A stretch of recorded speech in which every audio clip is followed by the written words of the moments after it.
What's up, family? Gerald the Bossman here. You're tuned into the Bossman Show on AM 1010, AM 1430, 1055 The King. Let the King out at 105theking.com and the Bossman Show at bossmanshow.com. Hit me up on Instagram, The Bossman Show, Twitter at Bossman Show, and Facebook, Bossman Show. It's the Bossman on your radio. Listen to the Bossman Show with your host, JR, Saturdays at 9 a.m. right here on AM 1010, The King. What's up, good people? BetOnline is your number one source for all your betting needs. The latest odds, lines, and matchup reports for baseball, boxing, golf, and more. BetOnline continues to be the fastest and easiest way to place your wagers, including live betting and your favorite casino and card games available to play right from your phone. Head to the website or use your mobile device to sign up today and get in on the action. Remember to use your promo code BELIEVE, BLEAV, for your 50% welcome bonus on your first deposit. BetOnline, where the game starts. BS3 Network, changing the way you watch TV. Yes, BS3 Network, changing the way you watch TV, covering content and hot topics from A to Z, sports, music, society and culture, movie reviews, you name it, we have it. Check it out on bs3network.com or check us out on Roku, BS3 TV on Roku, as well as check out your favorite podcast on all podcast platforms or Spreaker.com/BS3 Network. You are now tuned to BS3 Network.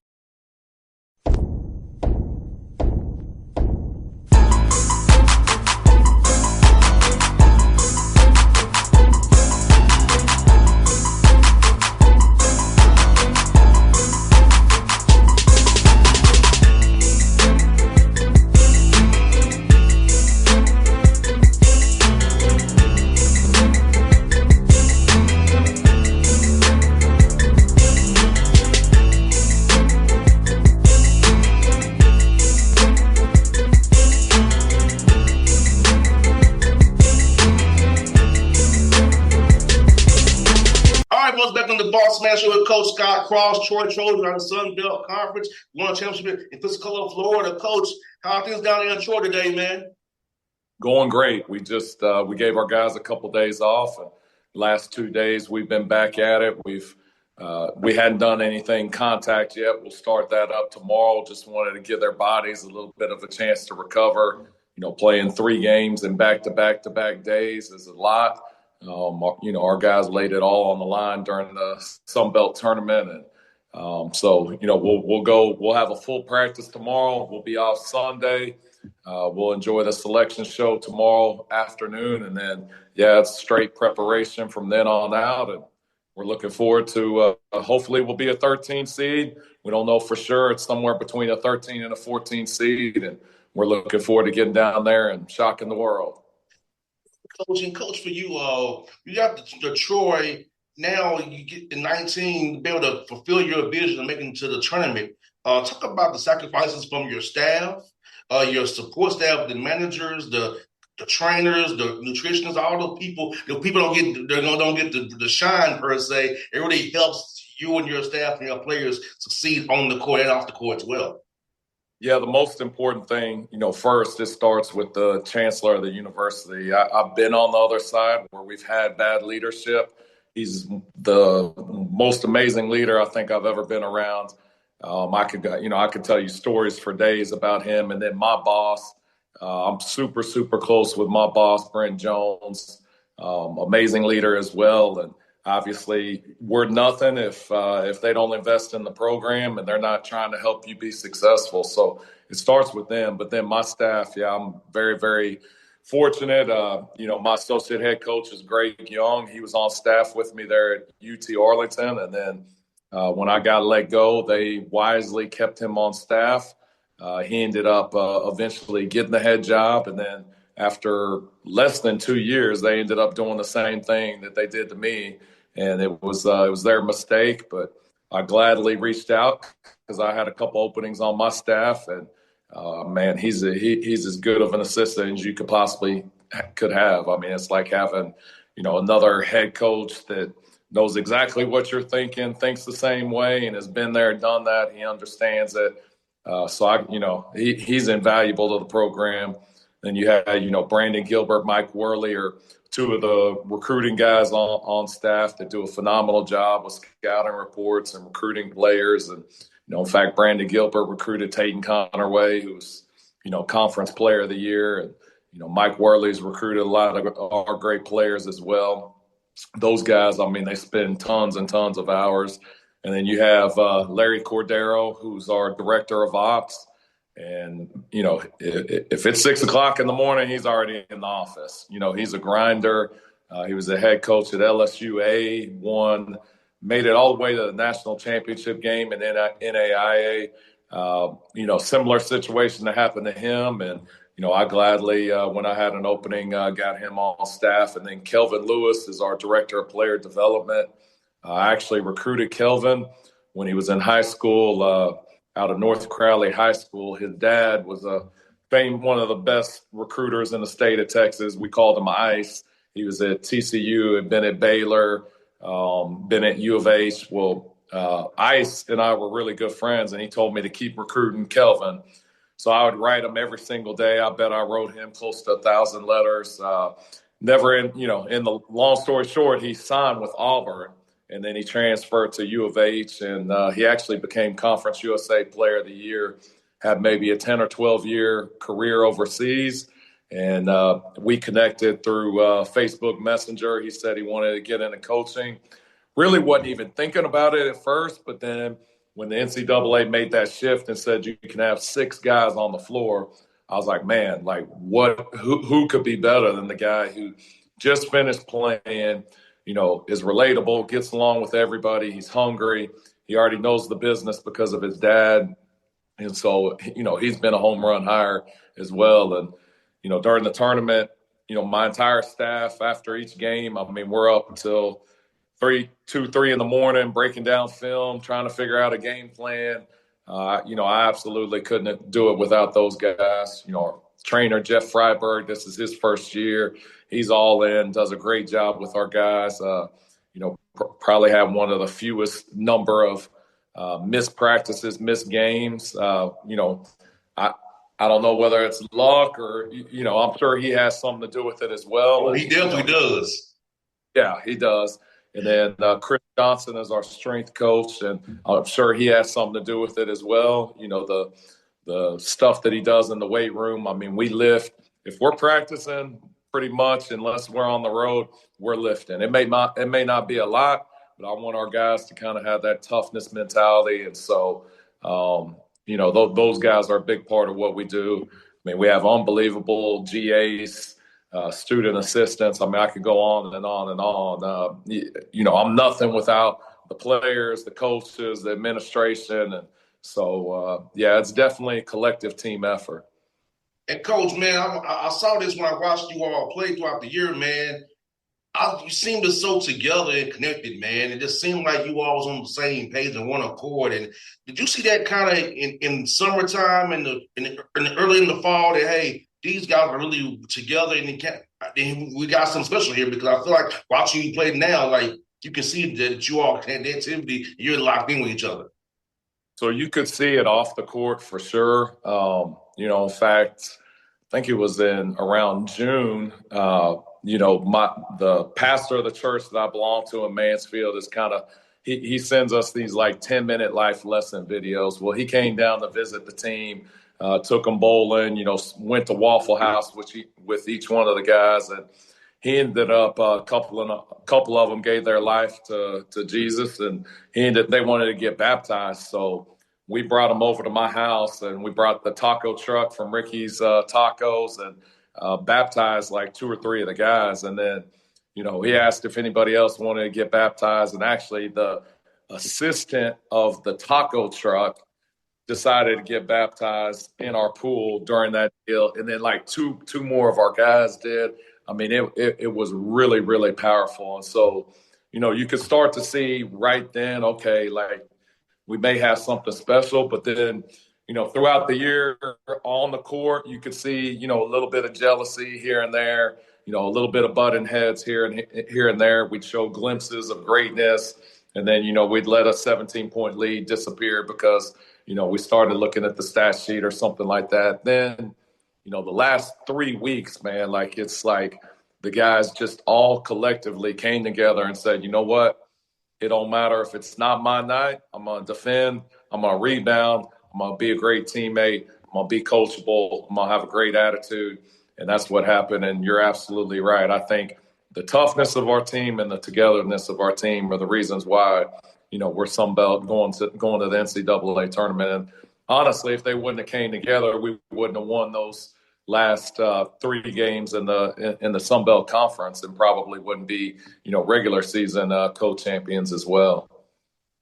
Looking at you all's stats here, it seemed like you was in every Sun Belt game. You had a chance to win every Sun Belt game at least. Now you played 18 of those games, plus the 1-3-3 you won the tournament. But talk about just having the right mindset, everyday guys, and paying attention to that scout, because the scout is so important in knowing your personnel and being in every game with a chance to win if things went your way, even though you lost 5 games, you had a chance in those games. But about that preparedness of your staff or your players, and your players taking in information from the scout and applying it on the court.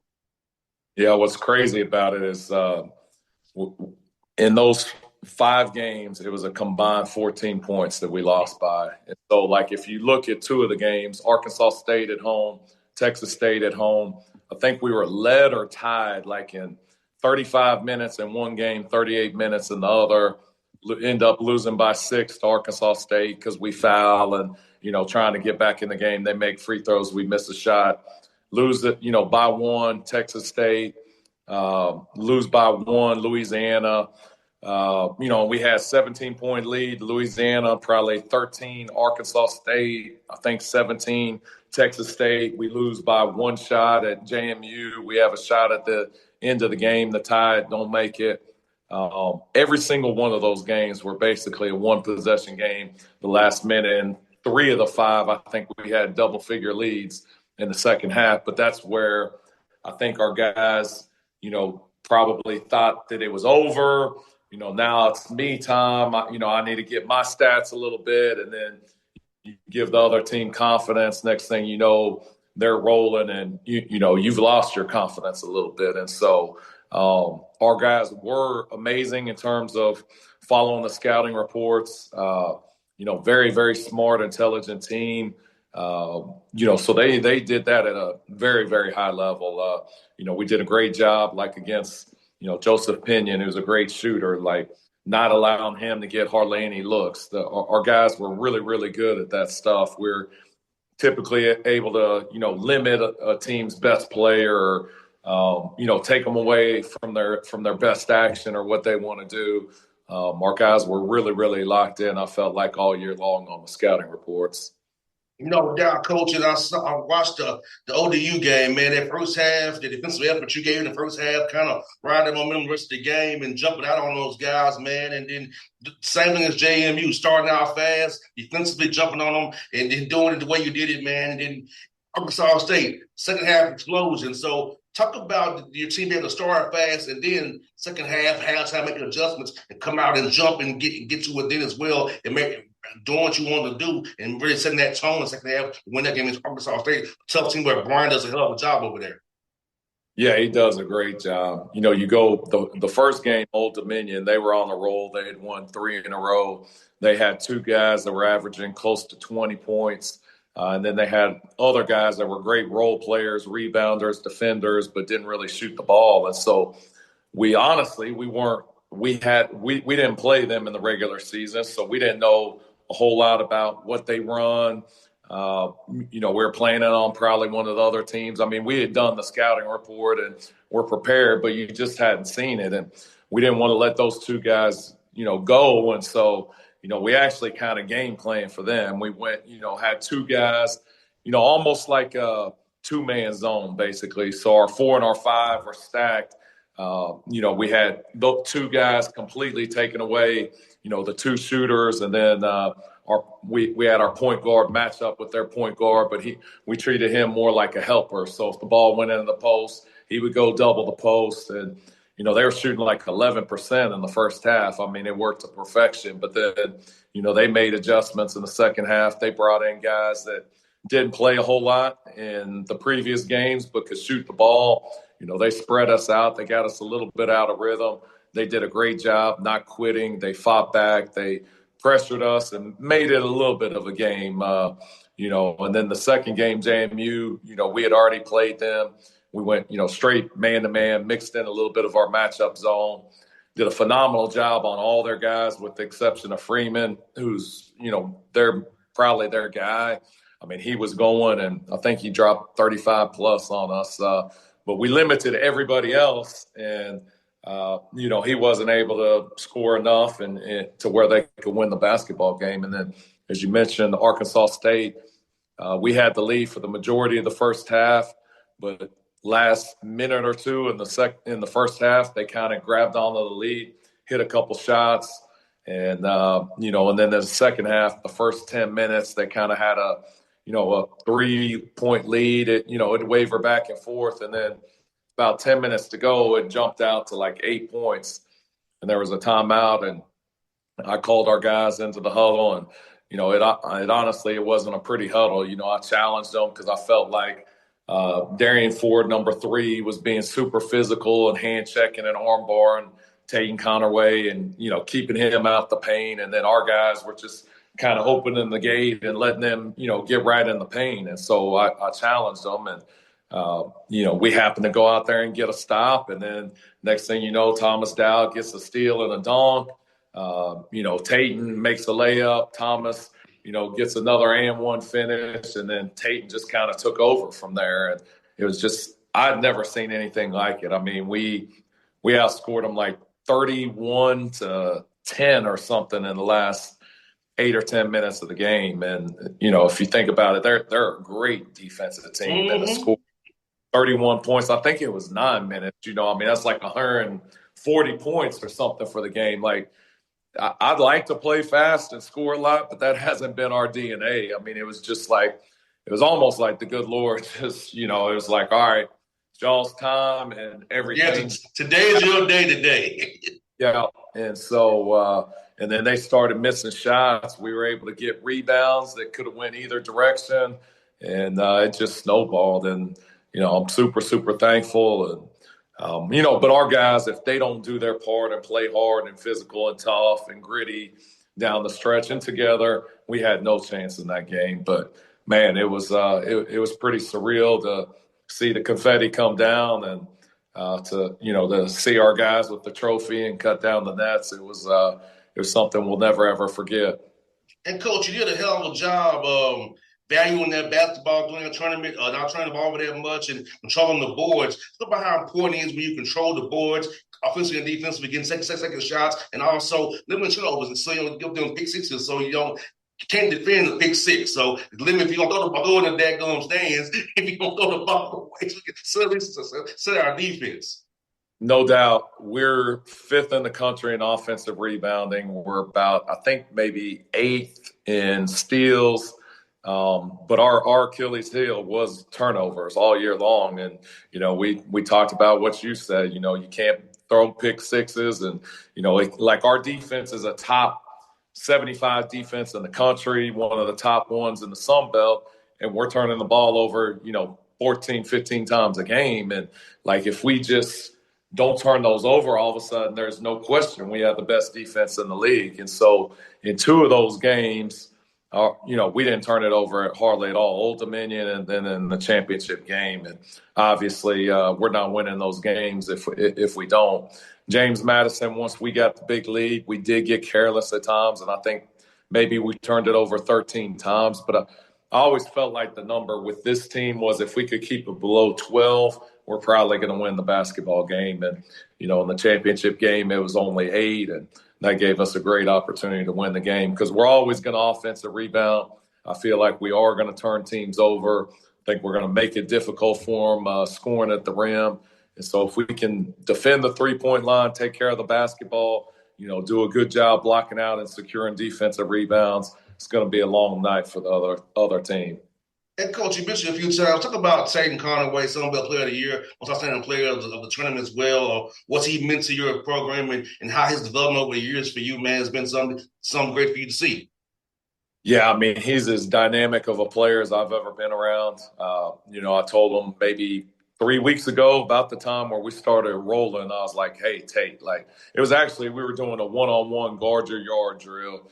We'd zigzag to half, and then we play it, one-on-one at half. And he was kind of giving in and letting this guy go by him. And I called him over. I was like, Tate, like, if you just fight him a little bit and you just pick up your defense a little bit. Now, don't get me wrong. Like, there's things he's elite at. He's third in the country in steals. Like, he's the best of the best. But, like, I needed him to be a little bit tougher and more physical, guarding the ball, fighting through screens, that type of thing. I was like, Tate, if you just are a little bit more locked in defensively and we win these next few games, we will be tied for a conference championship. And I said, there's no question if Troy wins a conference championship, you're player of the year. Like, you can look at the stats and see that. Like, it's obvious, but I'm not going to give Tatum the player of the year over Taryn Todd if Arkansas State wins the league outright. Like, I think coaches would vote for Taryn Todd, or if, App State wins it, Miles Tate, or, Barry Dunning in South Alabama. Like, you have to get a piece of that championship, I believe, to be player of the year. And he was really, really good down the stretch for us. And, man, you cannot guard him off the bounce. Like, I just rewatched, the championship game and then the semifinal game. And, like, I mean, he's coming off, he's going by his guy, and he's jumping from the free throw line and, like, finger rolling the ball in there. And it's like, how athletic is that guy? Like, to be able to take 2 steps, jump from the free throw line, and, finger roll that ball in. And then he had one against JMU where he jumped from, like, the logo and did, like, a Michael Jordan, reverse right there. And it's just, like, amazing to see it in slow motion. But what makes him really, really special, in my opinion, is, he has the steals. He has a knack for rebound, and obviously he has a knack for scoring. But what makes him really special is the ability to find his teammates. And so, like, if you want to double team him, good luck. He's not selfish, and he's going to hit the open guy, and we're going to get wide open shots. And so that's, to me, what makes him almost unguardable, is just his ability to see the floor. And, he can make every kind of pass that you can imagine, left hand, right hand, behind the back, behind the neck, between his legs. It doesn't matter. He can find you, and he never gets rattled or sped up. Like, there was a couple plays at Arkansas State in that nationally televised game, like, where they actually stopped him and he's getting double teamed. And, like, most kids panic, throw the ball away. He pivots, jumps up and hits a guy right in the hands for a wide open three. And it's, I had to rewind it. Like, how did he see him? How did he make that pass? And then there was another one where he drove it baseline. They walled him up. I think it was Darian Ford, super strong physical guy. Tate just pivot, kind of bump him a little bit, pivot around, jump up, and finish the shot. And you're like, man, like, that's different. Like, 99.9% of players in college basketball are not going to be able to pivot and be patient and make that play right there. No doubt, Coach. He's a heck of a player. I enjoyed watching this season. And, Coach, last one for you, man. Of your 6 years at Troy, 4 have been 20-win-plus seasons. So talk about that consistency, that culture you build with your staff, and just that winning mentality, that mindset. But you wants to become a Troy Trojan, it has to be about doing the right thing, sacrificing the win on and off the court. Yeah, I mean, it started even in the dog years, the 9 wins, 11 wins. But we had some guys that were about the right stuff. I mean, actually one down from your way, Khalil Waters, was an Atlanta guy, and Nick Stampley. Those were 2 guys that were on my first team. And then Zay Williams out of Birmingham was a 6'9", 6'10" post player, that's on my Mount Rushmore, most favorite players I've ever coached. And just, like, those guys helped build it. We weren't able to turn it or get it going, but they were invaluable in helping build the culture. And then, that next year was the year that COVID kind of happened, and you were able to have larger rosters, and my boss allowed me to return all those guys. And I think we had maybe 15, 16 scholarship players. The roster was really, really loaded, almost, to where it became hard because guys needed to play that probably weren't playing. But that was the first 20-win team, and they're really, really talented. And then a bunch of those guys graduated and were done. And we had to completely flip the roster, but Zay Williams was still on that team, and he was a phenomenal player, great leader, great teammate. And he helped get it going. And then it's just kind of snowballed since then. Tayton and Thomas Dowd and Jackson Fields, those guys have been on the team for the last couple of years. And Miles Rigsby, Marcus Rigsby. They just they're special players. And they've just bought into what we're about. We preach toughness and defense and playing together. If the guys don't buy in and do it, it means nothing. So you're only as good. Your culture is only as good as the players allow it to be. And so, yeah, we can try and enforce it and talk about it and do all that. But if they're going to fight you every step of the way, it's going to be really hard to build a great one. And we've had a great group of guys, and I'm so thankful that now they get to see the fruit of their labor, the boot camps, the getting up at 6 o'clock in the morning, the practice at 7 o'clock, over and over. It's a grind. And, that's what I asked them in the locker room when Texas State beat James Madison and we became co-champs. Was it worth it? All that hard work and everything that's, the early mornings and the grinds and the losses and the adversity, was it worth it now to be able to cut down the nets? And I think it's unanimous yes. But, it's hard to see that when you're going through it. And, it's nice that they finally get to see, oh, man, if I work hard, if I buy in, if I'm a great teammate, if I do this, then I'm going to get a championship ring and a banner and go to the NCAA tournament. And so, I'm super thankful that they're going to be able to experience all those things. And what's cool about it, Coach, is they can bring their kids there, their grandkids there, know that banner and their rafters, I was a part of it. They don't see it in the moment, but after the fact, like when they get you and our age, it's like, okay. Yeah. I was a part of something special. I told them a story a couple of weeks ago because the only other team that I've been on that went to the NCAA tournament was in 2008, and they were actually getting inducted into the UT Arlington Hall of Honor. And I told the guys, I said, I knew who the leading scorer was. It was Anthony Vreen. I said, after that, I couldn't tell you. I had to go back and look at it. I had no idea, but every single one of those guys, are champions. They're getting inducted to the Hall of Honor. Nobody, and I had no idea what any of them scored in the last game, the conference championship, or even against Memphis in the NCAA tournament. You don't remember those things, but you remember that these guys are getting inducted in the Hall of Honor, and they were champions. No doubt, Coach. And I came close to going to the big dance. It was 1 second away. Was playing 4 games in 4 days against Austin Peay, and my man a non-shooter coach, overplaying him and got back cut. So we call him forever. We call his man back cut, a homecoming, put up back cut. We call that man back cut. Man, yeah, that's tough. My senior year, we actually lost on the last second one too. My teammate hit it at the buzzer, and they looked at it and said it was a half, like a tenth of a second too late.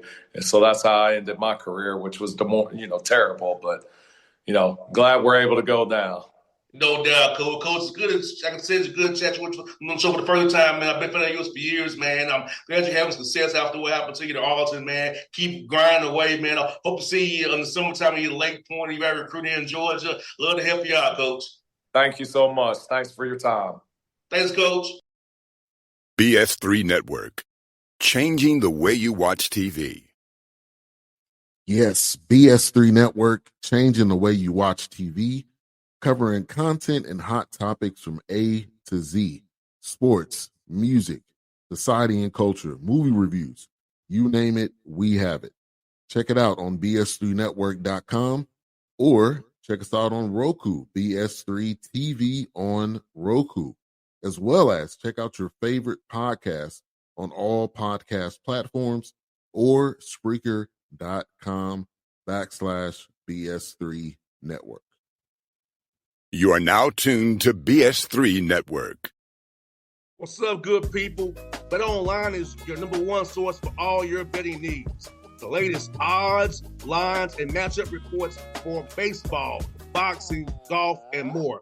BetOnline continues to be the fastest and easiest way to place your wagers, including live betting and your favorite casino and card games available to play right from your phone. Head to the website or use your mobile device to sign up today and get in on the action. Remember to use your promo code BELIEVE, BLEAV, for your 50% welcome bonus on your first deposit. Bet online when the game starts. What's up, family? Jared the Bossman here. You're tuned into the Bossman Show on AM 1010, AM 1430, 1055 The King. Check The King out at 105theking.com and the Bossman Show at bossmanshow.com. Hit me up on Instagram, The Bossman Show, Twitter at Bossman Show, and Facebook, Bossman Show. It's the Bossman on your radio. Listen to The Bossman Show with your host, JR, Saturdays at 9 a.m. right here on AM 1010, The King.